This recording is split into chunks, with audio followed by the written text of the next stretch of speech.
ngir gën a dëgëral ak ñoŋal taxawaayu conseil municipaux yi mairie bu Ngoundiane ci njiital honorable député maire Mbaye Dione amaloon nañu ab séminaire ci vendredi samedi dimanche 26 27 ak 28 juin bi ñu weesu ca Mbour Saly ngir mën a amal lii di renforcement de capacité maanaam yokk xam-xam ak former waat conseil municipaux yi ci lépp lu ñeel mairie bi ak doxalinu commune bi te ñoom ñu am ci wàll muy ay capacité technique juridique ak yeneen yu ni mel waxtaane nañ leen fa kilifa jotaay bi di honorable député maire Mbaye Dione yëkkati na fa ay kàddu ngir mën a tàmbali session de formation bi. Effectivement ci planification budgétaire commune Ngoundiane ci exercice 2026 bi dañ ci sàkk woon ñu renforcer capacité 56 conseillers municipaux yi mais également l'équipe municipale maanaam les services techniques loolu nag maa ngi ci sant yàlla bu baax parce que niñ ko mébéte woon yàlla may nañu ñu nekk fii ci hôtel Neptune bu Saly avec les 56 conseillers ñaar rek ñoo ci am ngant mais également 24 autres agents municipaux avec des personnes ressources yoo xam ne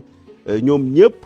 dañu nekk ñuy jàppale commune Ngoundiane par rapport ak liggéey bi muy def kon loolu buñ ko defee àndi ci ak directeur général de l'ARD Mour Omar Faye mais àndi ci ak le trésorier payeur régional de Thiès di Chérif Cissé pour ñu tàggat conseillers yi ci wàllu fonctionnement conseil municipal mais également ci exécution budgétaire nga xam ne loolu ci xam-xam seen xam-xam ci la màcc vraiment dama ci am mbégte bu rëy mais li ma ci gën a kontaan mooy activité bi nga xam ne moom la conseil yi àndal maanaam mënoon nañu ñëw te formation bi mel ni lu leen soxalul waaye ku gis niveau de participation bi ñu def présence massive bi ñu am mais surtout participation bi au débat en termes de contribution en termes de questions ak termes de réactivité vraiment wane na ne formation bi am na solo parce que nit ñi ñu ngi rawante ci xam-xam nit ku la ëpp xam-xam rek moo la gën a sori fu mu jëm donc vraiment di ci kontaan lool déjà ci présence bi di kontaan ci participation bi mais di kontaan ci engagement bi nga xam ne ku gis conseil yi xam ne Ngoundiane rek a leen tax a jóg doo xam ki far ci bii parti ak ci far ci bële doo xam ki conseiller la doo xam ki agent municipal la donc muy les services techniques mais vous également la communication gis naa seen présence gis naa seen taxawaay loolu bu amee nag dañ ci am ay partenaires yi wax naa le directeur général de l'ARD nga xam ne bokk na ci ñi élaborer les termes de référence proposer thématiques yi mën naa ci lim le trésorier payeur régional de Thiès nga xam ne moo ñu gunge en tout cas ci formation mais également l'agence Régina Tour nga xam ne vraiment de façon impeccable ñëw nañu def ñu offre ñu confronté ko ak seeni partenaires ñu ajusté wu ba véritablement yàlla def ñu d'accord pour def formation bi et nous sommes dans un cadre vraiment très accueillant les conditions sont vraiment réunies les participants sont mobilisés les formateurs sont engagés et yaakaar naa ne bu ñu fi génnee conseillers yi ak personnes ressources yi ñu boole woon ci sax les jeunes et les femmes parce que Ngoundiane dafa bëri ay acteurs de développement ñoo ñëpp ñu boole leen ci muy loo xam ne am na ku waaye am na njeexital donc ma ciy sant yàlla di wax nag de comme ni ñu ko waxee formation moom dafa war a continuer du chaque fois la ñuy mën a ñëw fii ci Saly danañ def yeneen session de formation mais dañ koy alterner beneen bi danañ ko def dans les locaux de la mairie peut-être les conditions ne seront pas les mêmes mais bu ñu defee boobu incha allah bu ñu yàlla mayaatee dinañ ñëwaat ici dans un cadre très accueillant avec des formateurs yoo xam ne seen xam-xam ñëpp ràññee nañ ko mais vraiment maa ngi leen di féliciter encore l'agence Régina Tour. bañ ca jógee docteur Omar Faye di njiital agence régionale de développement ak kii di trésorier payeur régional bu Thiès Chérif El Hadji Ayouba Cissé doon nañ indi ay leeral ci ana fan la commune mën a jaar ba am xaalis ak fu mu koy jëlee. bu ñëwoon tey Saly benn formation bi nga xam ne commune de Ngoundiane moo ko organisé à l'intention des élus ak de l'administration municipale mu nekk si benn thème bu am solo moom mooy le financement de la commune ak l'exécution budgétaire de la commune ci biir formation ñu identifier tout bi nga xam ne rek mun la commune mën a jëlee xaalis muy ci recette fiscale yi muy ci taxes yi muy ci transfert yi xam état daf koy jox muy ci partenariat bi privé muy ci fonds d'appui au développement local fonds d'appui et de péréquation en réalité on a identifié l'ensemble des trucs yi nga xam ne commune fañ la jëlee xaalis deuxième phase bi li ñuy def avec le président des pays régional bi nga xam ne moo doon animé cette formation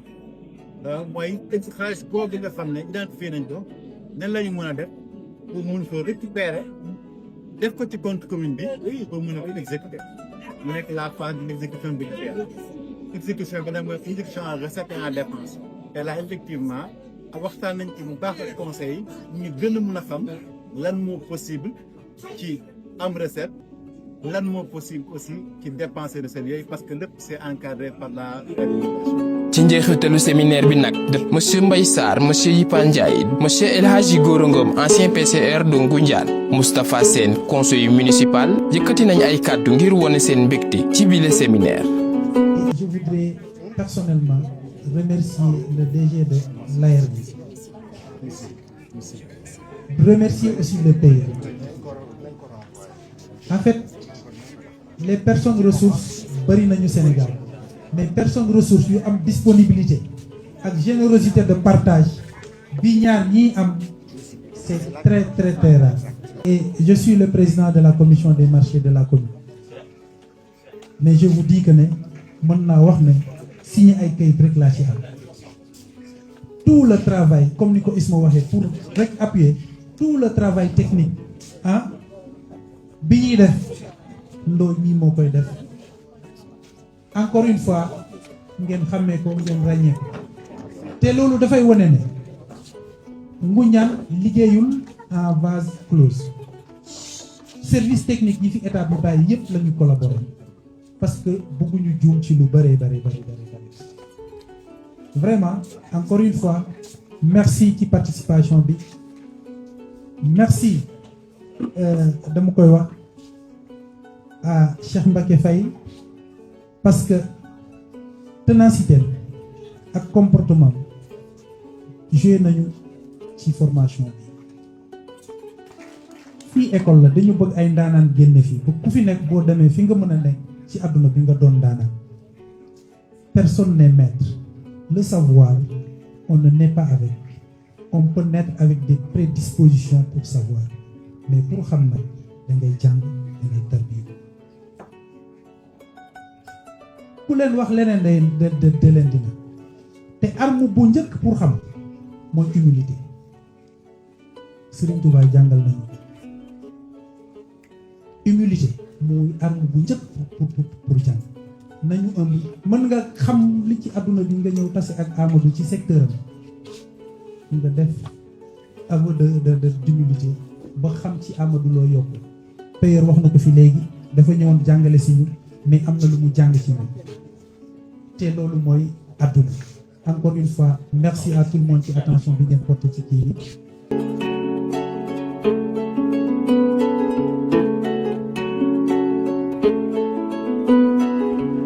impression yi nag c'est des impressions favorables ndax lii dafa bokk ci gouvernance ndax mon intime conviction mooy ay nit bu ñu leen falee pour ñu liggéey il faut d'abord ñu xam li ñu leen liggéey loolu lan la pour ñu liggéey aussi il leur faut de la compétence te xam nañu Sénégal ni muy doxee sunu mode de scrutin ni ñuy tànnee suñuy élus du permettre que forcément ñuy am les meilleurs profils ñu bëri dañuy nekk ci instance locale yi nekk instance décision yi te parfois li ñuy def sax duñ ko maîtriser kon volet bi mënu si ñàkk muy volet formation parfois ñu defal leen capacitation comme atelier bii ñu réunir tey nga xam ne atelier de formation la sur des piliers de la gouvernance locale ndax gouvernance locale moom gestion d'une commune le mécanisme yi les sources de financement l'exécution du budget l'élaboration yooyu moom bu ñu la ci formé nga nekk conseil municipal jàpp naa ni jox nañ la les meilleurs outils pour nga mën a liggéey pour nga mën a atteindre objectif yi nga xam ne yooyu la ñu population Ngoundiane assigné ndax bu ñu la falee rek dañ la assigné ay fonctions waaw fonctions yooyu nag pour nga atteindre ko il te faut des rudiments il faut des outils yooyu nag bi ci jiitu mooy xam-xam waaw moo tax impression positive la am ci cellule bi di ko rafetlu aussi surtout le niveau du débat la pertinence des formateurs vraiment ndax yaakaar naa gars yi moom ils n'ont pas raté le casting ndax ci gouvernance locale bu ñu la indee le directeur général de l'ARD de Thiès de surcroît nga xam ne la commune de Ngoundiane est sous sa coupole technique indi la le trésorier père receveur régional de Thiès nga xam ne tout ce qui est finance de la commune suñuy kees si on peut le dire ainsi moom moo ko yor mooy saytu li siy dugg mooy saytu li siy génn ak ni mu siy duggee ak ni mu siy génnee ñooñu bu ñu ñëwee di ci waxtaan ak yow naturellement day leer moo tax vraiment session bu réussir la donte yeggagul mais journée yi ñu ci def démb ak bi ñu commencé tey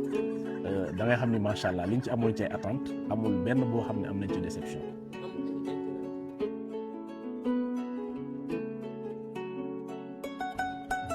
La capacitation dafa bokk ci li nga xam ne mooy dundal dëkk yemul ci conseil rural yemul ci leneen soo gisee lu bëri Ngoundiane nekk en avance sur beaucoup de choses mooy li yéen jàngkat yi li ngeen di wax le monde est régi par le savoir nit manta defar dëkk te defarul ay nit defar na nit nag mi ngi commencé nga jox ko xel ak xalaat bi nga xam ne moo loolu la mën a demee xel alal dafa nekkul rek bien matériel xel moo ci jëkk parce que xel moo koy liggéey te lii dafa bokk mënoo yor dara nag dinaa nan laa koy defee da ngay jàng li tubaab dinaa andragogie parce que il ne s'agit pas nga ne conseiller rek noonu conseil bi mooy trait d'union entre les populations ak kii ñoom ñoo war a jël ci population bi indi conseil bi. waaye tamit yamuñu foofu ndax kilifa yi joxe nañ seen xalaat wone seen mbégte ci collaboration bi commune de Ngoundiane am ak agence de voyage Revina Tour. waaw vraiment bu ma waxee dëgg je pense que séminaire bi quelques heures moo ci des mën naa sans risque de me tromper que am naa satisfaction bu baax a baax ci collaboration bi 2 séminaires yi ñuy def yëpp team building yi ci 2 mandats yu njëkk yi mairie bi moo daan contractualiser directement avec les hôtels di wut ay transporteurs di wut ay formateurs et c'était très lourd en termes de paperasserie administrative en termes de règlement des factures mais bi ma yàlla booleeg madame Fall mu ñëw seet si ma mu recevoir ko mu defal ma offre vraiment une offre complète en termes d'hébergement d'un hôtel quand même respectable au minimum 4 étoiles en termes de transport bus climatisé mais également en termes de prise en charge des formateurs loolu bi mu amee moo waxtaan ak moom xawoon na am toute difficulté parce que ku xam situation entreprise yi ci réew mi xam difficulté yi PME yi da am dafa bëggoon mairie bi def avance sous forme d'un acompte de 50%. ma xamal ko ne vraiment mairie du liggéeyee noonu mairie tant que liggéeyoo ba pare ba certifier les travaux wala la prestation mënuñu la fay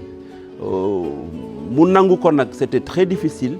donc vraiment loolu bi mu ko nangoo